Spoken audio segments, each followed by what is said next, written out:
রক্তের ফনা, আর রাজা বাবুর একটা চোটে তোর মুখে উঠবে ফেনা। আমার বোনটাকে কবজা করে তাকে তুই বিয়ে করেছিস, তোকে আমি ছাড়বো না রে।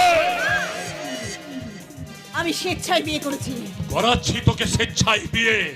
কোথায় আছো বনলতা সেন? এসে দেখে যাও। আমি তোমাদের ফুলসজ্জার ঘরে আজকে তৈরি হয়ে এসেছে। তৈরি হয়ে এসেছিস তো কি হয়েছে? আরে কে কোথায় আছিস সেটাই বলাস। আই তো দেখ জানোয়ারটা বাড়িতে ঢুকে পড়েছে। ওরা আমার কেউ কিছুই করতে পারবে না। আমি আমার কাজ হাসিল করে এখান থেকে বীরের মতো বেরিয়ে যাব।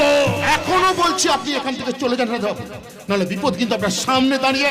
যে অস্ত্র দিয়ে তুমি ওদের মারতে এসেছো সেই অস্ত্রই কিন্তু তোমার গলায় বসবে। আজকে এদের ফুলসজ্জা, এই ফুলসজ্জা দিয়ে তুই অশান্তি করতে এসেছিস। এই ফুলসজ্জার রাত আমি রক্তাক্ত করে দেব, রক্তাক্ত করে দেব ছাজনা তলা। আমি নিজের হাতে তৈরি করব রক্তে রাঙা